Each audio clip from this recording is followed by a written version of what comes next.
Uttaranchal University, Dehradun, NAC A+ accredited university. నమస్తే సుబ్బారావు గారు. నమస్తే అండి. బుల్లింగ్ మనం ఇది ఎక్కువగా వింటూ ఉంటాము.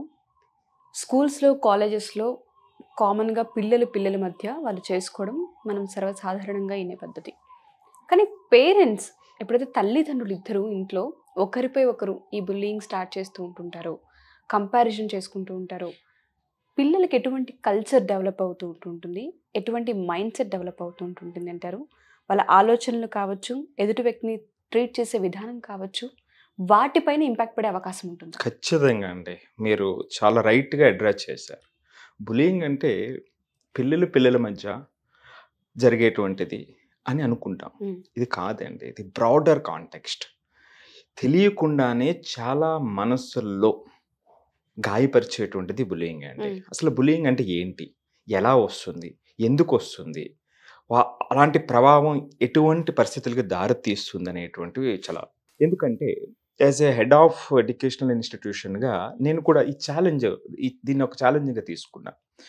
అంటే ఇది మనం వాడు ఇలా ఎందుకు బిహేవ్ చేస్తున్నాడు అనేటువంటిది మనం ఇలా చేయకూడదు కదా అని ఆలోచిస్తాం. ఎందుకు చేస్తున్నాడు అని ఆలోచించినప్పుడు, లేదా చేయకుండా ఉండటానికి మనం ఏం చేయగలం, ఆల్రెడీ చేస్తున్నాడు అని ఆలోచించినప్పుడు చాలా సమాధానాలు వస్తాయండి. దీన్ని ఒక ఛాలెంజింగ్గా తీసుకుని కొన్నిసార్లు కొన్ని ప్లేసెస్లో అప్లై చేయడం జరిగింది. ఇది బ్రాడర్ కాంటెక్స్ట్ అండి. ఇది చిన్నపిల్లల పెద్దల అనేటువంటిది కాదండి. రీసెంట్గా ఒక ఎగ్జాంపుల్ చూశారు మీరు.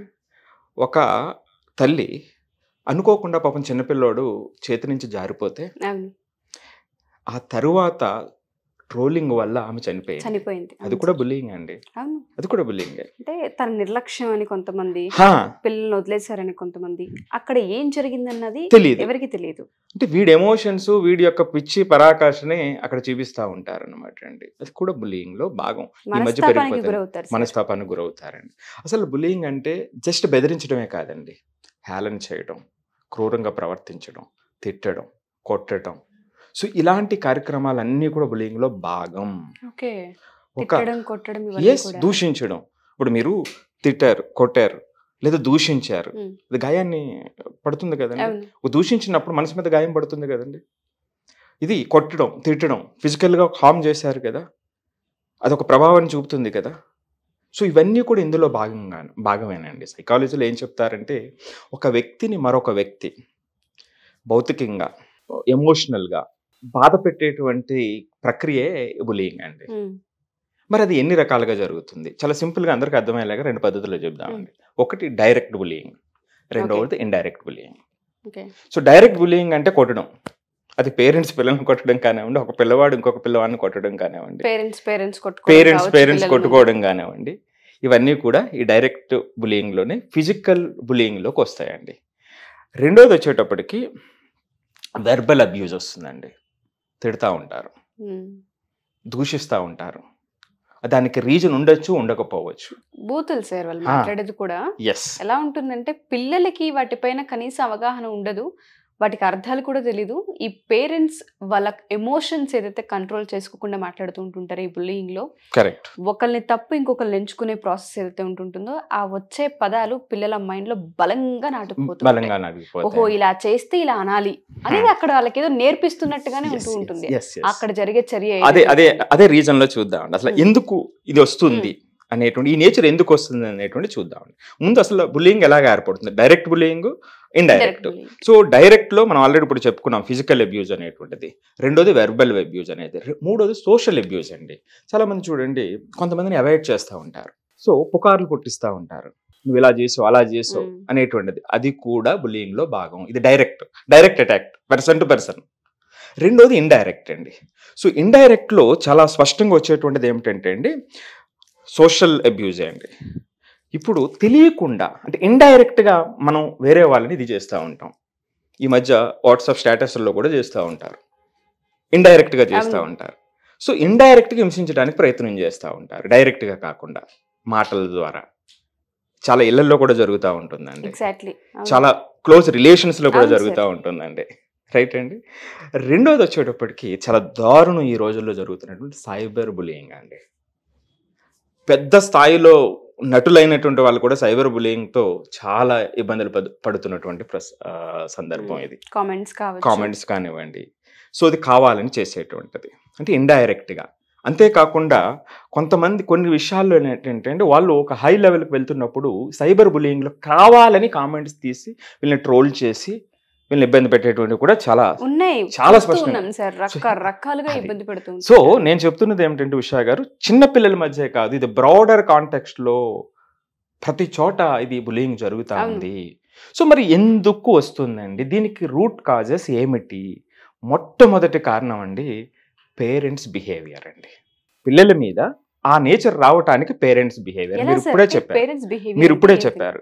ఆ పేరెంట్స్ బిహేవియర్ వాళ్ళు మాట్లాడుకునే విధానం, తల్లి తండ్రిని నిందించడం, తండ్రి తల్లిని తిట్టడం, అసలు వీళ్ళ లాంగ్వేజ్ ఒక్కొక్క సందర్భంలో అసలు మనం మాట్లాడుకునేటువంటి లాంగ్వేజ్ మాట్లాడుకోవటం అదొకటైతే, రెండవది వాళ్ళు డైరెక్ట్గా అటాక్ చేసుకోకుండానే అగ్రెసివ్ స్టేట్మెంట్స్ని ఎక్స్చేంజ్ చేసుకుంటూ ఉంటారు.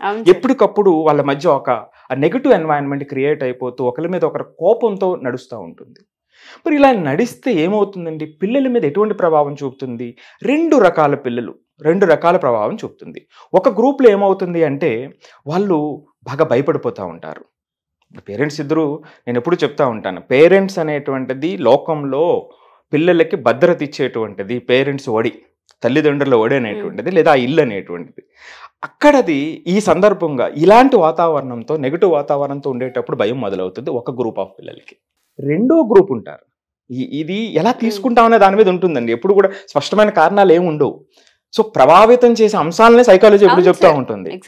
సో రెండో గ్రూప్ ఏమవుతుందంటే వాళ్ళు ఏమవుతుందంటే ఇది నేచురల్, సో న్యాచురల్, ఇది conversation, natural way of expression అని ట్రీట్ చేసుకుంటారు. అలవాటు అయిపోతుంది వాళ్ళకి. సో అంటే ఎప్పుడు కూడా ఇలా ప్రవర్తించాలి.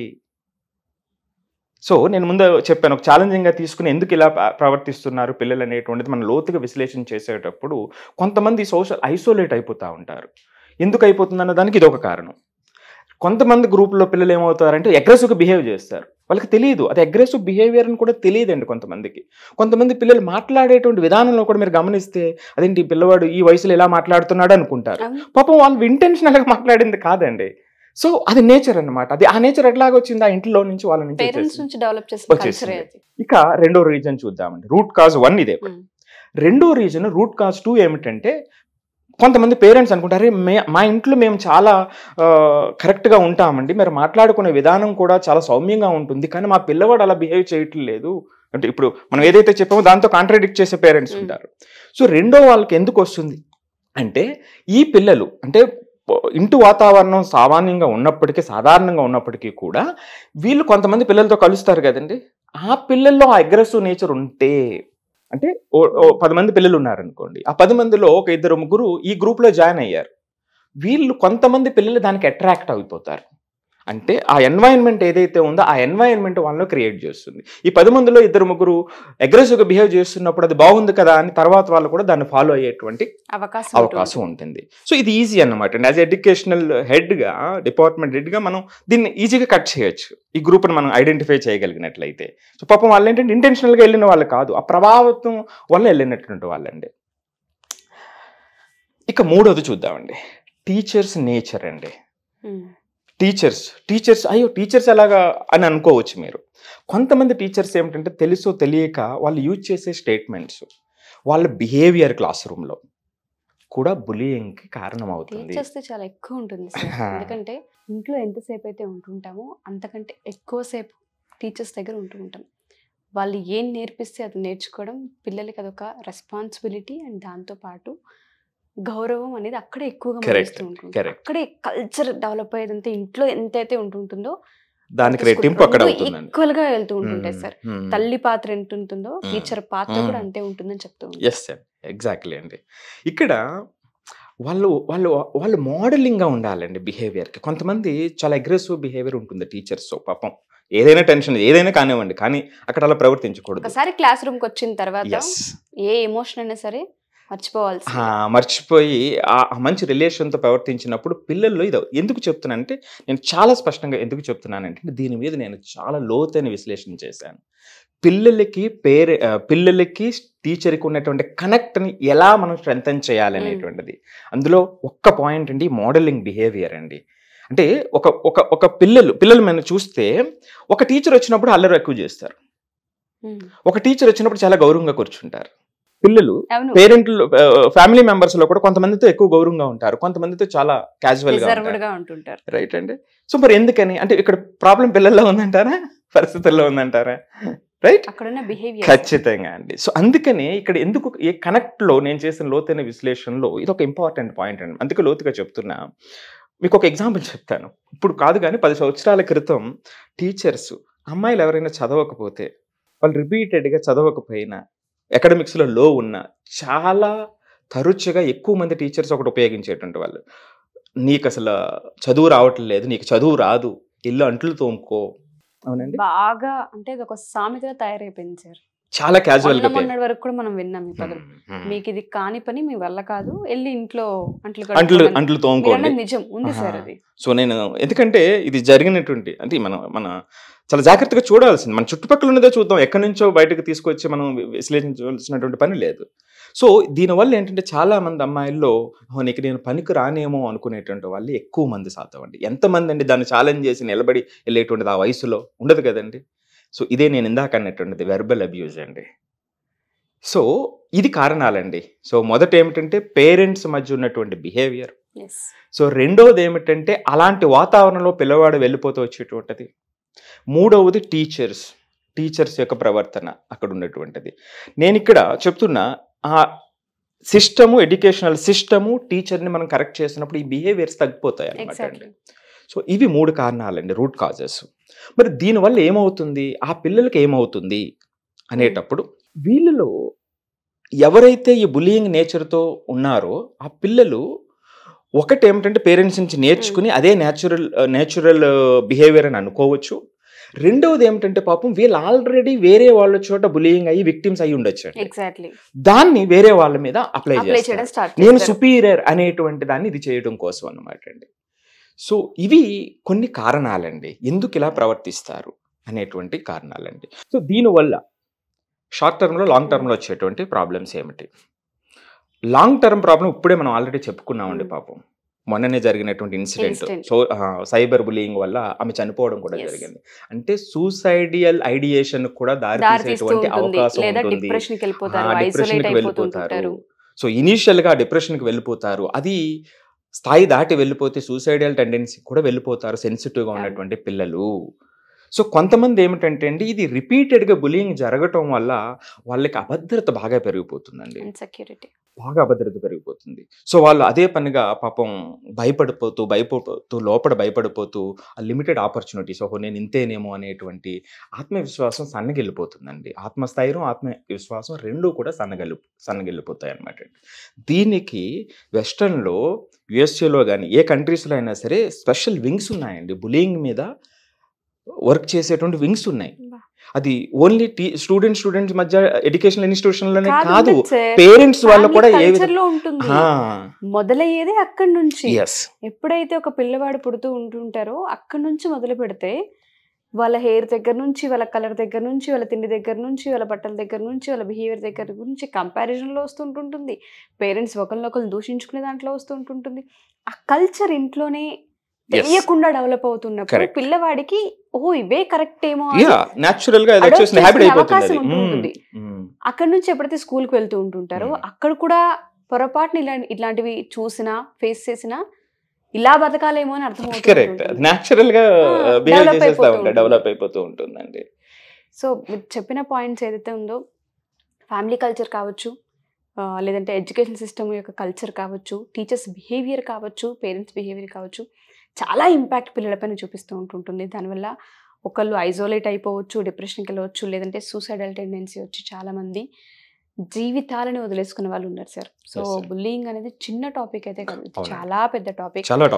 ఎవరైనా సరే మన ఈ ఎపిసోడ్ చూసిన తర్వాత మా ఫ్యామిలీ కల్చర్లో ఇది ఉంది, మా పేరెంట్స్ వద్ద ఇది జరుగుతూ ఉంటుంటుంది, దాని ఇంపాక్ట్ మా మీద పడుతుందని అనుకునే వాళ్ళు కావచ్చు, లేదంటే పేరెంట్స్ పిల్లలు స్కూల్కి వెళ్ళినప్పటి నుంచి కొంత ఐసోలేట్ అయ్యారు, ఎందుకో డల్ అయిపోతున్నారు, ఏం జరిగిందో మాకు అర్థం కావట్లేదు, అడుగుతుంటే చెప్పట్లేదు, అని వచ్చే వాళ్ళ పేరెంట్స్ ఉంటుంటారు, లేదా కొన్ని స్కూల్స్ మన ఈ ఎపిసోడ్ చూసిన తర్వాత పిల్లలకి అవేర్నెస్ కావాలి వీటిపైన, కౌన్సిలింగ్ కావాలి వీళ్ళకి అని అడిగే వాళ్ళు ఉంటుంటారు. అటువంటి వాళ్ళకి మనం టైంని ఏ విధంగా కేటాయించే అవకాశం ఉంటుంది అంటే? ఖచ్చితంగా అండి, మీరు అన్నట్టుగా మంచి పాయింట్. ఇక్కడ ఏంటంటే ఆ బులింగ్ అనేటువంటిది వేరే వాళ్ళకి వీళ్ళు విక్టిమ్ అవుతున్నారు. సో ఆ సందర్భం ఎలా స్ట్రెంథన్ చేసుకోవాలి, లేదా మన పిల్లల దగ్గర బులింగ్ నేచర్ ఉంటే దాన్ని ఎలా కంట్రోల్ చేయాలి, రెండు అంశాలండి, చాలా అతి ముఖ్యమైనటువంటి అంశాలండి, రెండు ప్రమాదమే. సో వీళ్ళకి ఖచ్చితంగా మనం సెషన్స్ ఇస్తాము, మన టైం ఇస్తాము. వాళ్ళకి కావాలంటే నెంబర్ ఏదైతే స్క్రోల్ అవుతుందో దాన్ని కాల్ చేస్తే మన టీం వాళ్ళు కాంటాక్ట్ చేస్తారు, అపాయింట్మెంట్ తీసుకోవచ్చు అండి. లేదా స్కూల్స్ కూడా ఎవరైతే స్కూల్స్ ఎవరైనా అవసరం అయినట్లయితే మనం అక్కడికి వెళ్ళి టీచర్ స్టూడెంట్ కనెక్ట్లో మనకు వాళ్ళకి కావాల్సినటువంటి సెషన్స్ కూడా మనం ప్లాన్ చేయొచ్చు అండి. Thank you sir, thank you so much. So ఎవరైనా సరే మా ఈ ఎపిసోడ్ చూసిన తర్వాత బుల్లింగ్కి సంబంధించి మా ఫ్యామిలీలో తెలియకుండానే ఇది డెవలప్ అయిపోయింది, పిల్లల్లో మేము ఇది గమనిస్తూ ఉన్నామని పేరెంట్స్ కనిపించిన, పిల్లలు పేరెంట్స్ విషయాల్లో వాళ్ళని వాళ్ళు ఎప్పుడైతే దూషించుకుంటూ ఉంటారో అవి మా పైన ఇంపాక్ట్ పడుతున్నాయి, ఒకసారి మాకు కౌన్సిలింగ్ కావాలి అనుకున్నా, లేదా స్కూల్స్ టీచర్స్ ఎవరైతే మా ఈ ఎపిసోడ్స్ మీరు చూసి సుబ్బారావు గారితో కౌన్సిలింగ్ కావాలి అనుకున్నా, ఒక సెషన్ అవేర్నెస్ సెషన్ కావాలి అనుకున్నా ఖచ్చితంగా టైం కేటాయించడం జరుగుతూ ఉంటుంది. కింద స్క్రోల్ అవుతున్న కాంటాక్ట్ నెంబర్ని కాంటాక్ట్ చేస్తే సుబ్బారావు గారి మీకు పూర్తి వివరాలను అందిస్తారు. Thank you. సుమన్ టీవీలో మీ పర్సనల్ అండ్ బిజినెస్ ప్రమోషన్స్ కోసం కింది నెంబర్కి కాంటాక్ట్ చేయండి.